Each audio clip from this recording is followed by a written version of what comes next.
The Toronto Maple Leafs are in unfamiliar and uncomfortable territory. After years of being viewed as perennial contenders, this season has gone completely off the rails. As things stand, Toronto is hovering near the bottom of the Atlantic Division, with a win total that reflects just how far they've fallen. Instead of pushing toward the top of the standings, the Leafs are fighting simply to stay relevant. The outlook for a playoff spot is grim. Analytical models now give Toronto one of the lowest chances in the Eastern Conference to qualify for the postseason. Those projections are based on massive season simulations that weigh factors like scoring chances, goaltending performance, and overall game control. Even more concerning, their odds of winning a playoff round, or making any kind of deep run, are almost non-existent. For a franchise built to win now, that reality is hard to ignore. So what went wrong? One major issue has been the loss of elite production. Toronto never truly replaced Mitch Marner after his offseason departure. Marner was the team's offensive engine last year, leading the Leafs in scoring and driving play in all situations.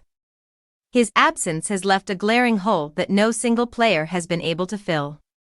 Injuries have only made matters worse. Auston Matthews and William Nylander have both dealt with nagging issues, and Matthews previously missed a significant stretch earlier in the season. On the defensive side, the Leafs have been without key contributors, while instability in goal has further exposed their weaknesses. The constant lineup shuffling has prevented any real chemistry from forming. Even when healthy, some of Toronto's biggest names haven't looked like themselves. Matthews' scoring rate is down noticeably, putting him on pace for the least productive season of his career.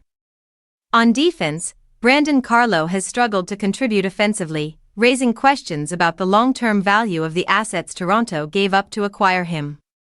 Regression across the roster has compounded the damage caused by injuries. Despite all of this, the season isn't completely lost. There is still a large portion of the schedule remaining, and the upcoming Olympic break could serve as a much-needed reset. Time away from the grind may allow players to heal, mentally reset, and return with renewed urgency. Interestingly, not every projection paints the same bleak picture. Some models suggest Toronto still has an outside chance to climb back into the playoff mix, though even those forecasts point to a significant drop from last season's point total. Whether this becomes a late-season turnaround or a lost year will depend on how the Leafs respond from here. The pressure is mounting, and the margin for error is gone.